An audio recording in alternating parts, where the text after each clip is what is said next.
बच्चों आ जाओ question number 3 में। क्वेश्चन नंबर 3 में क्या बोल रहा है कि if P n B the statement.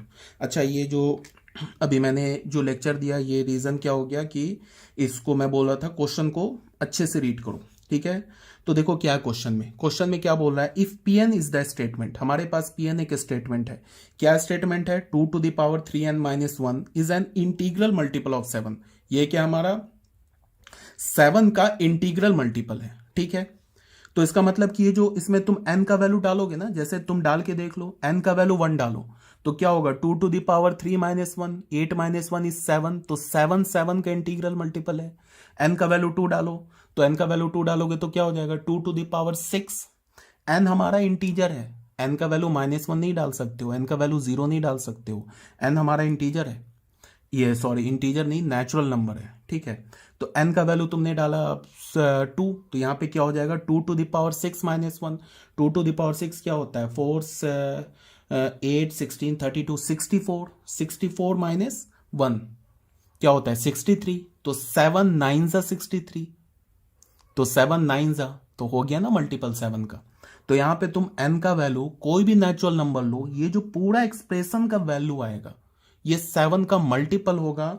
ये हमें प्रूफ करना है, ठीक है। अब देखो इसको अगर मैंने बोला कि प्रूफ करना है तो एक बच्चा क्या करेगा वो मैं बता रहा हूं।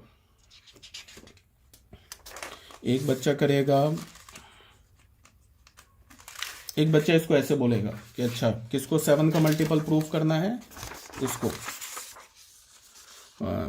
जैसे मैंने ना स्टेटमेंट लिया, स्टेटमेंट में मैंने बोला पी ऑफ एन को मैंने क्या बोला, 2 to the power 3n - 1, ठीक है। तो मैंने बोला कि proof that P of n is always a multiple of integral multiple of 7। तो एक बच्चा बोलेगा कि ठीक है एन का वैल्यू 1 डालते हैं, तो 1 डाला तो क्या हो गया, 2 to the power 3 - 1 7 हो गया। फिर एन का वैल्यू 2 डालते हैं तो यहाँ पे क्या हो जाएगा, 2 to the power 3 × 2 - 1 क्या हो जाएगा 63। ये भी क्या हो गया 7 × 9। तो फिर हमारा 9 क्या हमारा इंटीजर है, नेचुरल नंबर है ना, नेचुरल नंबर भी तो इंटीजर होता है। ऐसे करके फिर p का वैल्यू वहाँ पे 3 डालेगा, फिर बोलेगा 2 to the power 3 × 3 - 1। उसको भी बोल देगा कि 7 × लैम्डा के फॉर्म का ले आएगा, lambda is belongs to natural number. ऐसे करके वो 3 4 वैल्यू, बहुत सारे बच्चे ऐसी गलती करते हैं। वहाँ पे क्या करेंगे, वो n के 3 4 वैल्यू पे कैलकुलेट कर देंगे। अगर मान लो कि ये क्वेश्चन होता एग्जाम में होता तो बहुत सारे बच्चे क्या करेंगे, n का वैल्यू 1 ले लेंगे, 2 ले लेंगे, 3 ले लेंगे, उसके बाद लिखेंगे hence Pn 2 to the power 3n - 1 is an integral multiple of 7। क्या बोल देंगे, इंटीग्रल मल्टीपल ऑफ 7। उसके बाद यहां पे ऐसे हेंस प्रूफ लिखेंगे और एक बार 2 मारते, एक नहीं मारते, जो गलत प्रूफ करते हैं ना वो 2 मारते, ऐसे करके बोलेंगे हो गया प्रूफ। उसके बाद जब वो टीचर चेक करेगा तो ऐसे डाल के वो डाल देगा 0 मार्क्स। अब इसमें क्या है, इसमें समझना क्या है कि देखो प्रूफ हम करते हैं ना किसी बात को, इस लॉजिक को समझो। किसी बात को डिसप्रूफ करने के लिए, गलत साबित करने के लिए एक काउंटर एग्जाम्पल काफी होता है। जैसे तुम लाइफ में हमेशा सच बोलते हो, ठीक है, कभी झूठ नहीं बोलते हो। अगर तुमने लाइफ में एक बार भी झूठ बोल दिया और तुम पकड़े गए कि तुम इसमें यहां पे तुमने झूठ बोला तो तुम झूठे साबित हो जाओगे। भले ही तुमने लाइफ में हमेशा सच बोला और तुमको खुद को सच्चा साबित करना है तो जिंदगी भर सच बोलोगे तो तब भी लोग शक करेंगे। ये तो मैंने बहुत एब्स्ट्रैक्ट एग्जाम्पल ले लिया, मतलब इसका कोई बहुत लेना देना नहीं है।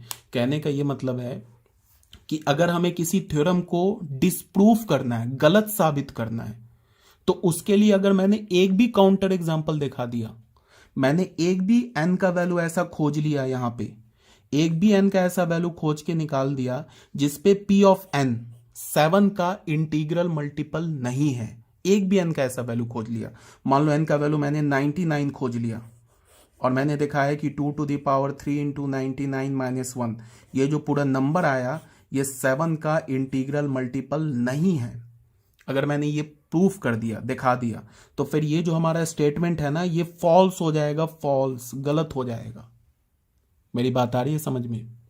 एक भी खोज लिया, मतलब किसी मैथमेटिकल स्टेटमेंट को डिसप्रूफ करने के लिए एक ही काउंटर एग्जाम्पल काफी होता है, बट मैथमेटिकल स्टेटमेंट को प्रूफ करने के लिए प्रूफ करने के लिए, चाहे अगर तुमने 2 काउंटर एग्जाम्पल ले लो, 2000 ले लो या 2 लाख ले लो, अगर काउंटर एग्जाम्पल लेके तुम दिखा दो कि इसका वैल्यू सही आ रहा है, सही आ रहा है, सही आ रहा है, तो वो प्रूफ नहीं हो जाएगा।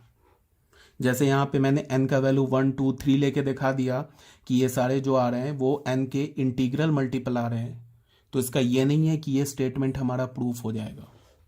यहाँ पे ये गलती बहुत सारे बच्चे करते हैं। अगर ऐसा होता तो ये फिर चैप्टर का कोई नामो निशान नहीं होता। क्यों? क्योंकि फिर हमें कोई प्रॉब्लम ही नहीं होता। जैसे हमने इस थ्योरम को हमें प्रूफ करना था ना, इस थ्योरम को जैसे अभी हमने लिखा था ना पीछे 1 + 2 + 3 plus dot dot n is equals to क्या लिखा था, n इंटू एन प्लस 1/2। तो अगर ऐसा होता कि अगर मैं n के 2-3 वैल्यूज लेके इस थ्योरम को मैं प्रूफ कर देता, तब तो ये चैप्टर ही नहीं होता। यहाँ पे मैं बोलता कि चलो n का वैल्यू 1 ले लेते हैं, तो इसका मतलब क्या है, यहाँ से एक नंबर नेचुरल नंबर ले, यहाँ पे n का वैल्यू 1 डाले, 1 इंटू 1 प्लस 1/2 दिखा देते, ये करेक्ट है।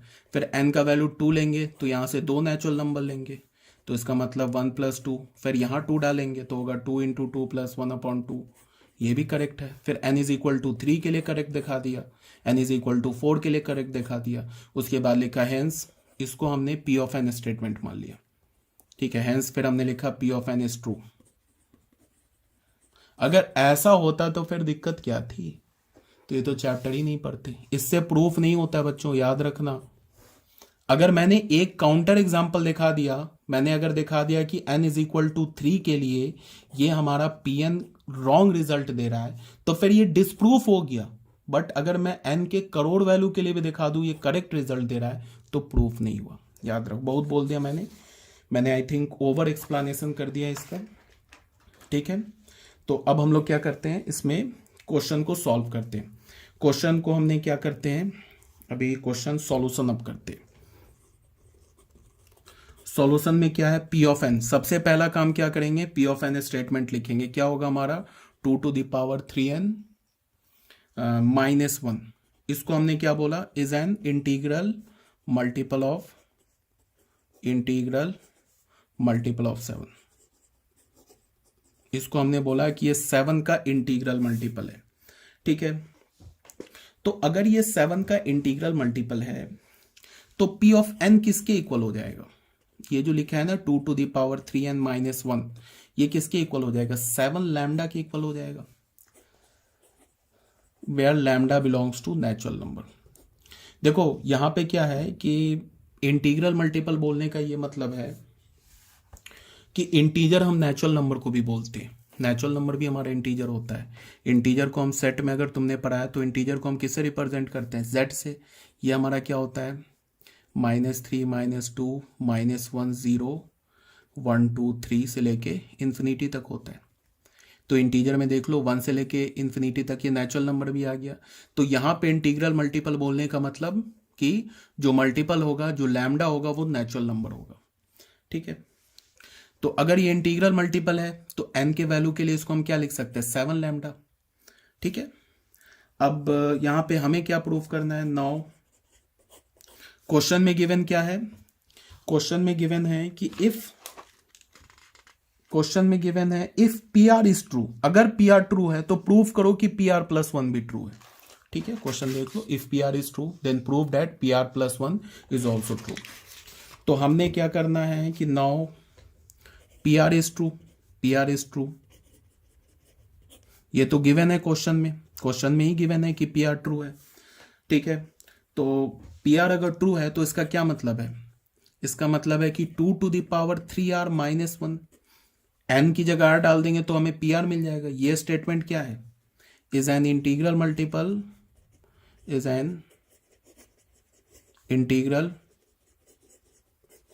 Multiple of 7। ये क्या है, हमारा 7 का इंटीग्रल मल्टीपल है। तो अगर ये 7 का इंटीग्रल मल्टीपल है तो 2 to the power 3r -1 किसके इक्वल होगा, 7 लैम्डा के इक्वल होगा, for some lambda belongs to natural number, ठीक है। तो यहां से मैं क्या लिख सकता हूं, 2 to the power 3r को क्या लिख सकता हूं, 1 + 7 lambda, where lambda belongs to natural number, ऐसा लिख सकता हूं, ठीक है। ये तो गिवन है, ये सब जो है ना ये तो हमारा गिवन है। हमें क्या प्रूफ करना है कि P of R plus one is true. Now P of R plus one निकालते हैं। P of R plus one क्या होगा, Pn में n की जगह R प्लस वन डाल देंगे। तो देखो बहुत बच्चे गलती क्या करेंगे, बहुत ऐसे बच्चे मिलेंगे, डिफरेंट डिफरेंट वैरायटी के बच्चे मिलते हैं, n की जगह वो ऐसे डाल देंगे R plus one minus one ऐसे डाल देंगे। तो फिर यहाँ पे गलत हो गया ना, इसको ब्रैकेट में डालोगे ना, ठीक है। तो इसका वैल्यू क्या होगा, 2 to the power 3R plus 3 minus one, यही होगा ना PR प्लस वन। तो इसको हम क्या लिखेंगे, 2 to the power 3R into 2 to the power 3 minus one, ऐसे लिखेंगे, ठीक है। हमें पता है ना कि बेस सेम होता है तो पावर ऐड हो जाता है। तो 2 टू द पावर 3 इज 8, तो ये क्या हो गया 8 into 2 to the power 3R minus one. अब 2 टू द पावर 3R का वैल्यू यहां से, इसको हमने फर्स्ट इक्वेशन मान लिया।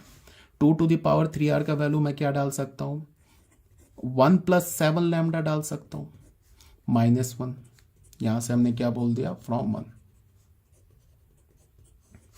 तो ये क्या हो गया 8 plus 56 lambda minus one. 8 minus one is 7 plus 56 lambda. इससे मैंने 7 कॉमन ले लिया, तो हमें क्या मिल गया 1 प्लस 8 लैम्डा, ठीक है। अब तुम ऐसे सोचो, अगर लैम्डा हमारा नेचुरल नंबर है तो किसी भी नेचुरल नंबर को अगर तुम 8 से मल्टीप्लाई करोगे तो वो क्या हो जाएगा, वो भी तो नेचुरल नंबर होगा ना। तो 8 लैम्डा भी नेचुरल नंबर होगा, और 1 क्या है, 1 भी नेचुरल नंबर है। तो किसी भी नेचुरल नंबर में अगर तुम नेचुरल नंबर ऐड करो या 1 ऐड करो तो वो भी नेचुरल नंबर होगा।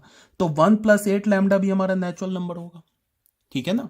तो ये क्या हो गया 7 इंटू, इसको हमने लिखा ना 1 प्लस 8 लैम्डा, तो ये भी तो हमारा नेचुरल नंबर है। फॉर एनी लैम्डा, कोई भी नेचुरल लैम्डा का वैल्यू तुम कोई भी नेचुरल नंबर डालो तो 1 plus 8 lambda is also a natural number.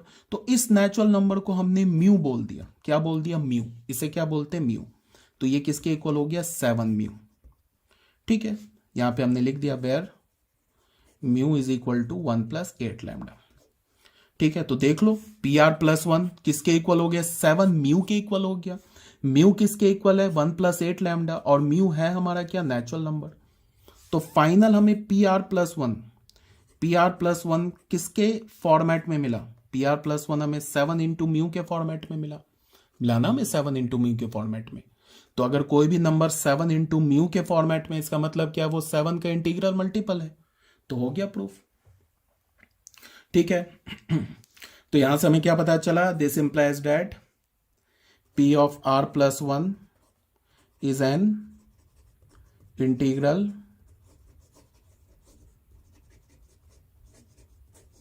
multiple of 7। 7 का इंटीग्रल मल्टीपल है, इसका क्या मतलब हो गया, P of R plus 1 is true। अब लिख सकते हैं इस प्रूफ, ठीक है जी, कोई दिक्कत नहीं है। यहां पे हमारा ये हो गया क्वेश्चन नंबर, कौन सा था ये क्वेश्चन नंबर 3। अब बच्चों आ जाओ सॉरी, अब बच्चों आ जाओ प्रिंसिपल ऑफ मैथमेटिकल इंडक्शन। जो हमारा प्रिंसिपल ऑफ मैथमेटिकल इंडक्शन है ना, उसके मेन थ्योरी पे आ जाओ। अभी ये सब तो मैंने तुम लोगों को बताया।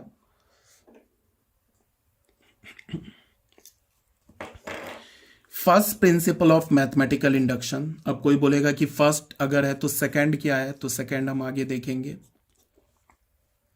First principle of mathematical induction,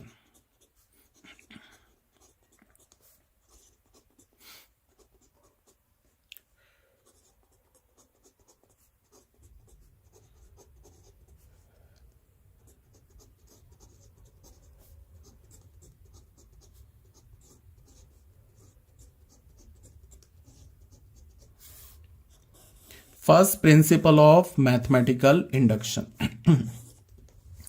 first principle of mathematical induction क्या है, उसको पहले हम लोग स्टेटमेंट से समझते हैं। हमने क्या बोला कि let P of n be the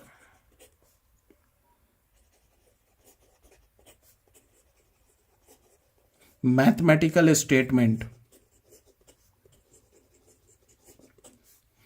involving the natural number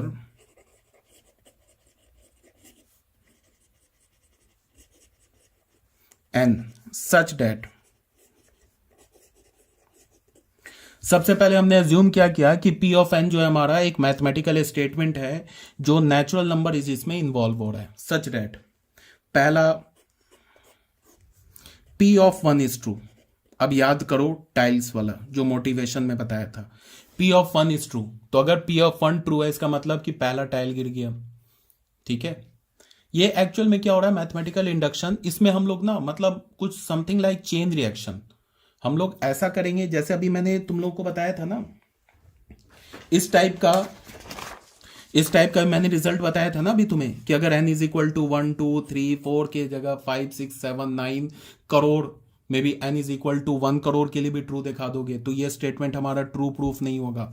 but मैं अगर कोई एक ऐसा चेन रिएक्शन टाइप का कर दूं, मैं दिखा दूं कि जब भी ये हमारा जो Pn है n इज इक्वल टू, जब भी ये k के लिए ट्रू है, ये मैं प्रूव मान लो कि ये ट्रू है, तो जब भी n is equal to k के लिए ट्रू है तो ये इंप्लाई कर रहा है कि ये n is equal to k plus 1 के लिए भी ट्रू है। बिल्कुल मेरी बात को ध्यान से सुनो क्या बोल रहा हूं।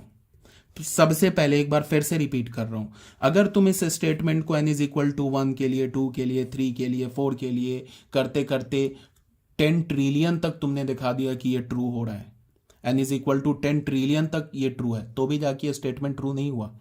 बिकॉज 10 ट्रिलियन नंबर जो है हमारे लिए बहुत बड़ा नंबर है बट मैथमेटिक्स के लिए बहुत छोटा नंबर है।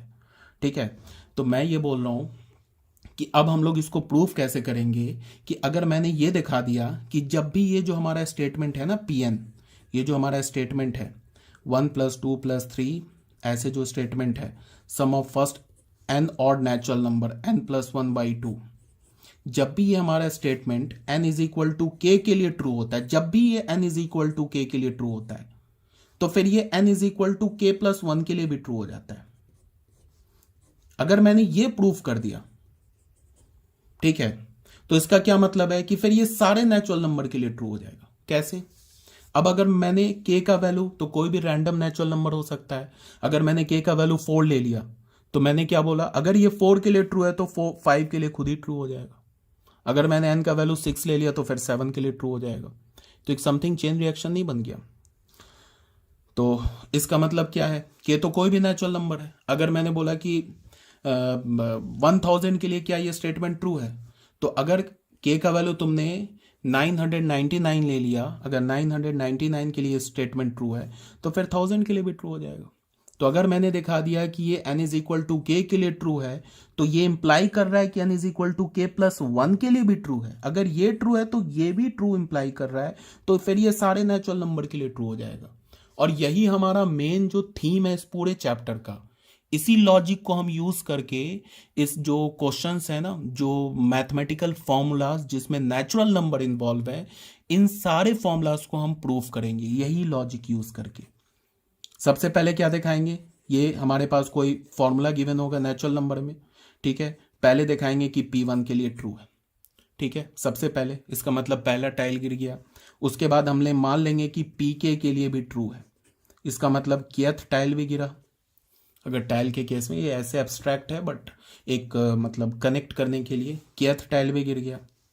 अब अगर मैंने दिखा दिया कि अगर Pk के लिए ट्रू है तो Pk + 1 के लिए अगर मैंने इसे प्रूफ कर दिया, इसे मैंने प्रूफ कर दिया कि ये भी ट्रू है। पहले बोला कि P1 के लिए ट्रू है, फिर मैंने बोला कि Pk के लिए ट्रू है, इसको मैंने अज्यूम कर लिया कि ये Pk के लिए ट्रू है, इसका मतलब kth टाइल गिरा, इसको मैंने अज्यूम कर लिया। फिर मैंने प्रूफ कर दिया कि Pk + 1 भी ट्रू है, तो फिर ये जो स्टेटमेंट है ना ये सारे नेचुरल नंबर के लिए ट्रू हो जाएगा। फिर तुम n का वैल्यू 1000 डालो या 1 करोड़ डालो, ये जो हमें रिजल्ट होगा ये ट्रू होगा। इसी बात को यहाँ पे मैं लिख रहा हूँ। ठीक है, सबसे पहले मैंने बोला कि पहला स्टेटमेंट क्या बोला कि P1 इज ट्रू, इसको मैंने बोला कि P1 is true, that is Pn is true for n is equals to 1, n is equal to 1 के लिए P1 ट्रू है। एंड सेकेंड में मैंने क्या बोला, सेकेंड में मैंने बोला कि let Pn is true for n is equals to k also, that is pk is true. देखो P1 के लिए ट्रू, इसको चेक कर लिया, उसके बाद फिर हमने लेट किया, मान लिया कि Pn जो है ना n is equal to k के लिए ट्रू है, ठीक है, इसको हमने एज्यूम किया। देन थर्ड स्टेटमेंट में या थर्ड स्टेप में क्या करेंगे, if the statement is also true for n is equals to k plus 1, then by the method of PMI का मतलब principal of mathematical induction, Pn is true for all n belongs to natural number। एक बार फिर से क्या बोला था मैंने कि पहली टाइल गिर गई, ठीक है, इसका मतलब P1 के लिए ट्रू। फिर मैंने बोला कि मान लिया हमने कि बीच का कोई kth टाइल भी गिरा, तो इसका मतलब कि Pk ट्रू। फिर मैंने बोला कि अगर kth टाइल गिरा तो k प्लस 1 गिरा। अब अगर मैंने k का वैल्यू 1000 डाल दिया तो 1000 टाइल गिरा तो 1001 टाइल भी गिरा। इसका मतलब कि अगर तुम इन्फानाइट टाइल्स डाल दो तो वो सारे इन्फानाइट टाइल्स गिर जाएंगे। मतलब क्या होगा कि उन सारे इन्फानाइट n के इन्फानाइट वैल्यूज के लिए थ्योरम क्या हो जाएगा, करेक्ट हो जाएगा। क्या करेंगे, सबसे पहले हम लोग क्या बोलेंगे, जो भी हमारे पास जो मैथमेटिकल स्टेटमेंट गिवन होगा जो नेचुरल नंबर में, उसको पहला काम क्या करेंगे, P ऑफ n लिखेंगे। जो भी मैथमेटिकल स्टेटमेंट गिवन होगा ना नेचुरल नंबर में, उसको सबसे पहले P ऑफ n बोलेंगे, पहला काम। दूसरा काम क्या करेंगे, स्टेप 1 में क्या करेंगे, सबसे पहले बोलेंगे, चेक करेंगे कि P ऑफ 1 ट्रू है या फॉल्स है। मान लो कि P ऑफ 1 ही फॉल्स निकल जाए तो इसका मतलब फिर तब तो कुछ आगे ये सब करना ही नहीं है, पहले ही गलत हो गया। अगर मैंने स्टेटमेंट को Pn बोला और n इज इक्वल टू 1 के लिए ही थ्योरम गलत हो जाए तब तो गलत ही हो गया, तब तो कुछ ये सब सेकंड और थर्ड पे जाना ही नहीं है। तो सबसे पहला काम करेंगे क्या, कि उसको n इज इक्वल टू 1 के लिए क्या करेंगे, चेक करेंगे, ठीक है। अब n इज इक्वल टू 1 के लिए अगर वो ट्रू हो गया तो सेकंड स्टेप में क्या करेंगे, एज्यूम करेंगे कि वो स्टेटमेंट जो है P of n is equals to k where k is any natural number, इसके लिए भी ट्रू है, ये एज्यूम करेंगे, ठीक है। तो ये जो सेकंड स्टेटमेंट है ना, इसको हमने लेट बोला है, एज्यूम किया है। उसके बाद थर्ड स्टेटमेंट में क्या करेंगे, प्रूफ कर देंगे कि n is equal to k plus 1 के लिए भी ये Pn ट्रू है by using this second step. एक बार फिर से बोल रहा हूं, सेकंड स्टेप को यूज करके हम ये प्रूफ करेंगे कि ये statement n is equal to k plus 1 के लिए भी ट्रू है। नहीं कुछ समझ में आया, मारो गोली। क्वेश्चन देखो, अब क्लियर होगा, ठीक है। जैसे एक एग्जांपल लेते हैं।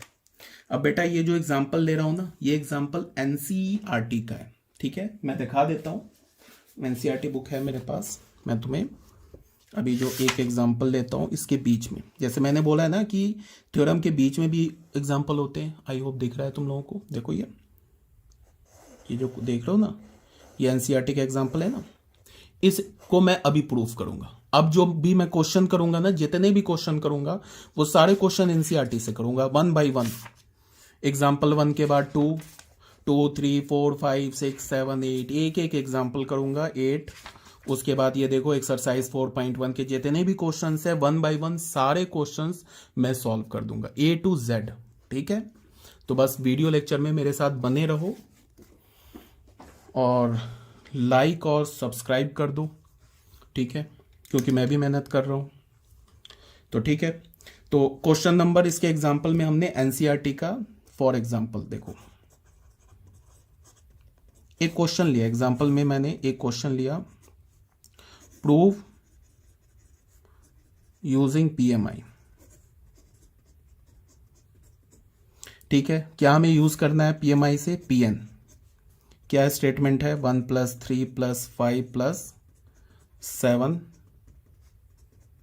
2n - 1 is equals to n²। ये एनसीईआरटी का क्वेश्चन है, ये एनसीईआरटी का क्वेश्चन है। ये क्या क्वेश्चन है, एनसीईआरटी का कौन सा क्वेश्चन है, ये थ्योरी के बीच का क्वेश्चन है, ठीक है। इसको हम लोग सॉल्व करते पीएमआई से। अब देखते चलो, पहला स्टेटमेंट क्या होगा, मतलब फर्स्ट काम क्या होगा, वो हम लोग ऐसे लिखेंगे सॉल्यूशन। सबसे पहले करेंगे क्या, सबसे पहले इसको पी ऑफ एन जो स्टेटमेंट है ना उसको दोबारा लिखेंगे। पी ऑफ एन क्या बोला हमने, 1 + 3 + 5 + 7 plus of 2n - 1 is equals to n²। पहले तो हमने स्टेटमेंट लिख दिया। अच्छा, इसमें भी बहुत बच्चों को यहां पे क्या कंफ्यूजन होती है कि ये समझ ही नहीं पाते कि लिखा हुआ क्या है, इसका क्या मतलब है, इसको समझो। इसका ये मतलब है कि जैसे क्या लिखा है, जैसे ऐसे लिखा है ना 1 + 3 + 5 + 7, इसका मतलब समझो क्या है। अगर बहुत स्टूडेंट है उनसे पूछो कि लेफ्ट हैंड साइड में बताओ कितने नंबर ऑफ टर्म्स है, तो वो नहीं बता पाएंगे। लेफ्ट हैंड साइड में इसमें कितने टर्म्स हैं, लेफ्ट हैंड साइड इसमें n टर्म्स है, यहां पे क्या है n टर्म्स है, ये टोटल n टर्म्स है। और ये लेफ्ट हैंड साइड क्या लिखा हुआ है, लेफ्ट हैंड साइड लिखा हुआ है sum of first n odd natural numbers. पहले n ऑड नेचुरल नंबर का सम लिखा हुआ है फर्स्ट में, लेफ्ट हैंड साइड में। और राइट हैंड साइड में हमारा क्या लिखा हुआ है, राइट हैंड साइड में क्या लिखा है, राइट हैंड साइड में लिखा है n²। इसका क्या मतलब है, इसका ये मतलब है कि n और first n odd natural number का अगर तुम सम लोगे तो n² के इक्वल मिलेगा। पहले n ऑड नेचुरल नंबर का, n क्या हमारा नेचुरल नंबर है, तो अगर मैंने n का वैल्यू 1 डाला तो इसका मतलब क्या है कि पहले एक नेचुरल नंबर का सम लोगे तो वो किसके इक्वल होगा, 1² के। ऑब्वियस ही बात है, 1 किसके इक्वल होगा, 1²। अगर तुम फर्स्ट 2 ऑड नेचुरल नंबर का सम लोगे तो वो किसके इक्वल मिलेगा, फर्स्ट 2 मतलब 1 + 3, कितने ऑड नेचुरल नंबर लिया, 2 ऑड नेचुरल नंबर लिया, तो इसका सम क्या मिलेगा, इसको 4 लिखेंगे। कितने ऑड नेचुरल नंबर लिया, 2, तो ये 2² के इक्वल है। फिर 3 ऑड नेचुरल नंबर लिया, 1 + 3 + 5, कितने ऑड नेचुरल नंबर लिया, फर्स्ट 3 ऑड नेचुरल नंबर लिया, तो ये किसके इक्वल है, 9, इसको किसके इक्वल लिखेंगे, 3²। पहले ये 3 ऑड नेचुरल नंबर लिया तो 3²। फिर पहले 4 ऑड नेचुरल नंबर को लेंगे तो ये किसके इक्वल हो जाएगा, 16, 4² के। इसी को जनरलाइज कर दिया गया है 1 + 3 + 5 + 7। nth ऑड नेचुरल नंबर को लिखते हैं हम 2n - 1, ये किसके इक्वल, n² के। इसको अब हमें प्रूव करना है। पहले तो ये समझो कि ये लिखा हुआ क्या है, बहुत सारे ऐसे बच्चे हैं जिनको इसमें कंफ्यूजन होती है, ठीक है। तो यहां पे मैंने इसको लिख दिया। अब क्या है कि अब आते हैं अपने स्टेप 1 में। स्टेप 1 में क्या करेंगे, स्टेप 1 में इसको बोलेंगे P ऑफ 1। P ऑफ 1 क्या है हमारा, मतलब कि पहला ऑड नेचुरल नंबर, एक ही ऑड नेचुरल नंबर लेना है जो कि 1 है, तो यहां पे हमें यहां भी क्या डालना है, 1², ठीक है, विच इज ट्रू, क्या हमारा, विच इज ट्रू, ठीक है। अब आ जाते हैं स्टेप 2 में। स्टेप 1 तो यही बोल रहा है ना, P1 इज ट्रू, तो इसका मतलब क्या है कि P1 इज ट्रू, P1 हमारा क्या है, ट्रू है, ठीक है। ये हमारा स्टेप 1 बोल रहा है। अब स्टेप 2 में क्या करते हैं हम, स्टेप 2 में ऐसे लिखते हैं। अच्छा, ये जो मैं तुम्हें सॉल्यूशन दे रहा हूं ना, ये सॉल्यूशन सीबीएसई बोर्ड, जो भी सीबीएसई बोर्ड हो या जेके बोर्ड हो या यूपी बोर्ड हो, बिहार बोर्ड हो, चाहे तुम्हें कोई भी बोर्ड हो, अगर तुम्हें गुजरात बोर्ड हो, उन सब के लिए जो अगर ये क्वेश्चन आता है, सबसे पहले याद रखो सारे बोर्ड के लिए बुक एक ही एनसीईआरटी, ठीक है ना। तो एनसीईआरटी, ये जो मैं क्वेश्चन सॉल्व कर रहा हूं, अगर ये क्वेश्चन आ जाए ना बोर्ड में, तो जिस मेथड से मैं सॉल्व कर रहा हूं इसी मेथड से तुम सॉल्व करोगे ना तो तुम्हें फुल मार्क्स मिलेंगे। इसका मतलब क्या है कि जिस मेथड से मैं क्वेश्चन सॉल्व कर रहा हूं इसी सेम कॉपी करना है तुम्हें, ठीक है। 2 है, या तो मैं जो कॉपी कर लिख रहा हूं सेम कॉपी करो, या तो फिर एनसीईआरटी से कॉपी करो, किसी दूसरे तीसरे बुक से कॉपी नहीं करना है। एग्जैक्टली ऐसे ही लिखोगे तो मार्क्स मिलेंगे। इसमें 2-4 स्टेप छोड़ दोगे तो भले ही तुमने सब कुछ सही किया हो, 1-2 स्टेप बीच का उड़ा दोगे तो फिर मार्क्स नहीं मिलेंगे, ठीक है, स्टेप 2 में आ जाते हैं। पहला स्टेप क्लियर हो गया। दूसरे स्टेप में क्या बोलते हैं हम लोग, ऐसे लिखेंगे स्टेटमेंट, लेट अस अज्यूम, क्या लिखेंगे, let us assume that P of n is true for n is equal to k also। हमने ये अज्यूम किया, यहां पे बोला था ना कि let Pn is true for n is equal to k, तो यहां पे हमने बोला let us assume that Pn is true for n is equal to k also, that is Pk is true। हमने अज्यूम कर लिया कि ये जो हमारा n इज इक्वल टू के के लिए ट्रू है, डेट इज पी के इज ट्रू। ठीक है, तो पी के है क्या, पी के है हमारा क्या, पी के कुछ नहीं है, पी एन में जहां जहां एन है वहां वहां क्या डाल दो, तुम के डाल दो तो पी के आ जाएगा। तो पी के क्या है, पी एन में जहां जहां एन है वहां वहां के डाल दो, तो ये हो जाएगा 1 + 3 + 5 + 7 + 2n - 1 था, तो ये क्या हो जाएगा 2k - 1 = k², ऐसे डाल दिया। ठीक है, ये हमारा हो गया पी के। फिर से बोल रहा हूं, पी के कैसे लिखेंगे, पी एन में जहां जहां एन है वहां वहां क्या डाल दो, के डाल दो, तो क्या मिल जाएगा, पी के मिल जाएगा। इसको हम क्या बोलेंगे, इंडक्शन एजम्पशन। क्या बोलते हैं इसे हम, इंडक्शन एजम्पशन। और उसके बाद क्या करेंगे, फर्स्ट इक्वेशन बोल देंगे। ठीक है, ये तो हमारा हो गया स्टेप नंबर 2। अब बच्चों आ जाते हैं स्टेप नंबर 3 में। स्टेप नंबर 3 में हम क्या करेंगे, अब लिखेंगे नाउ, ध्यान से देखो बात को, now we have to prove, now we have to prove that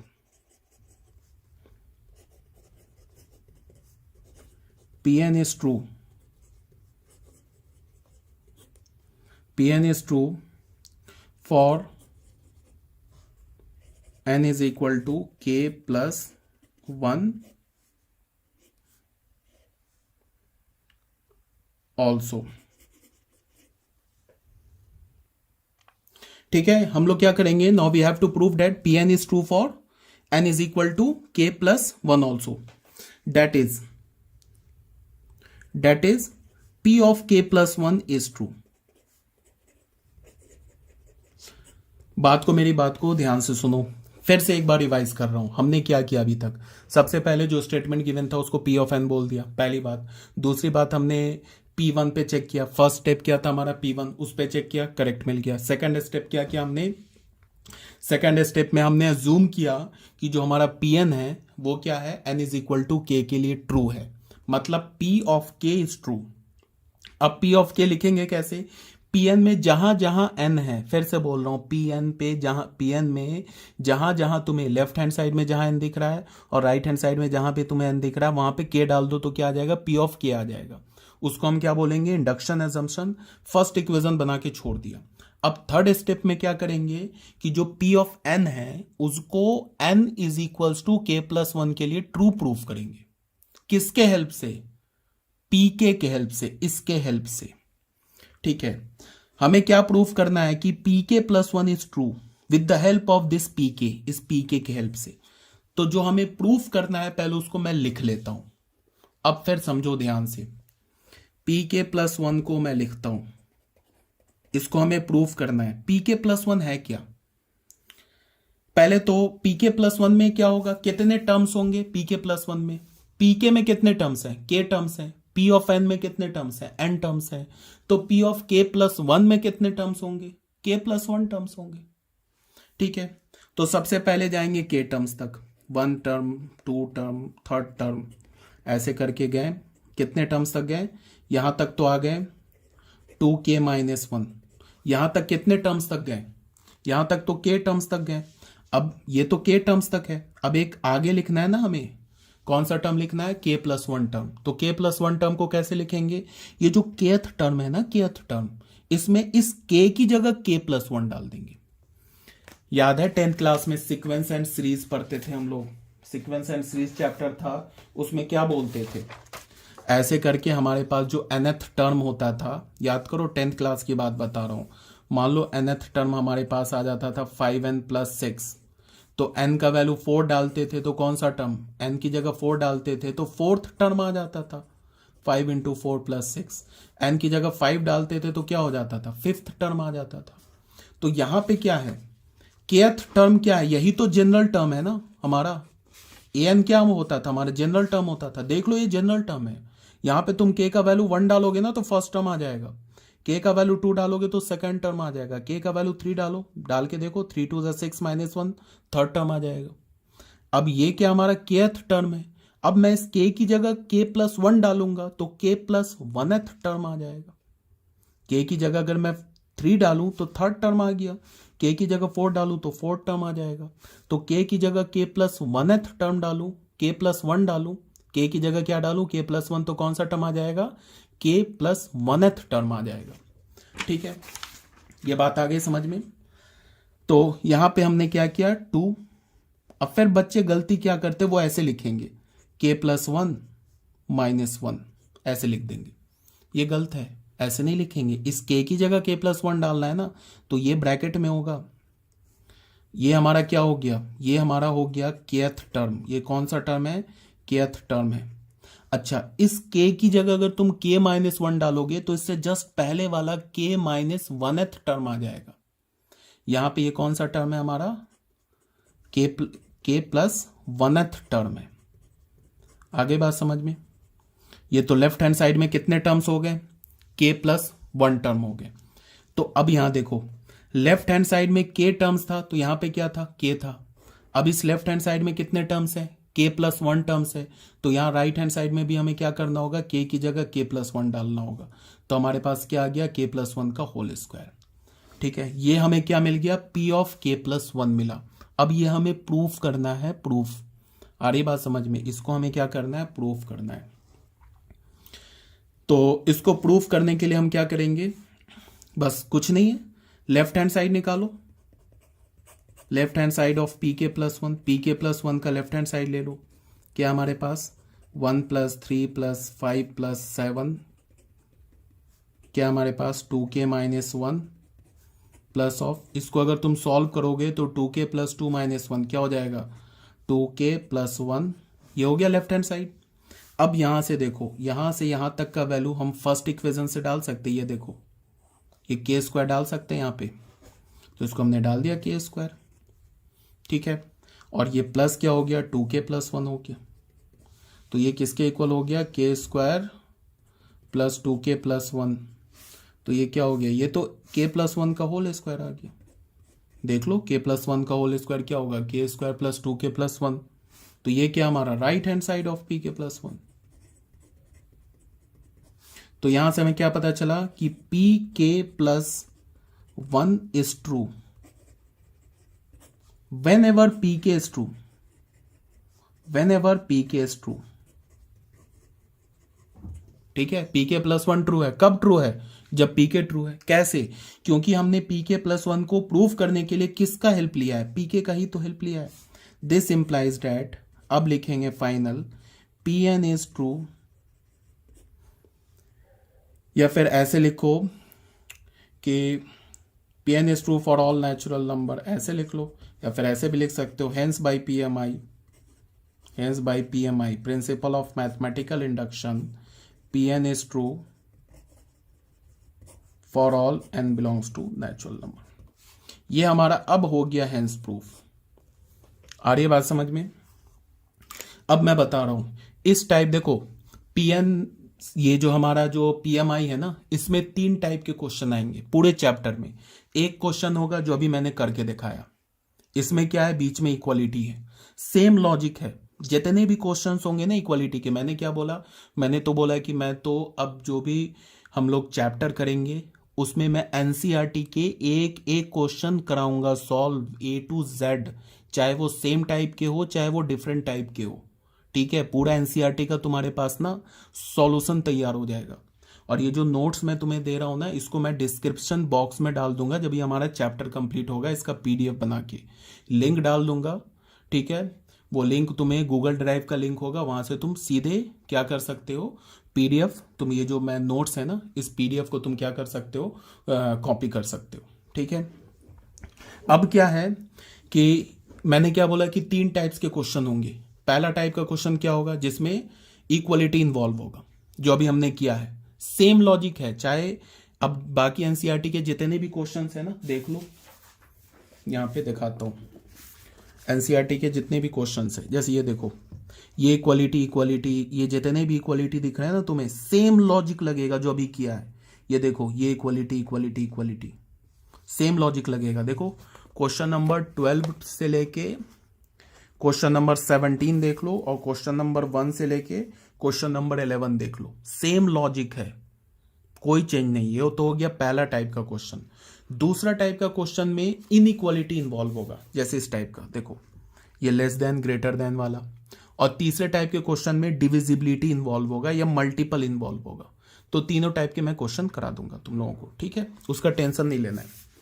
ठीक है, ओके।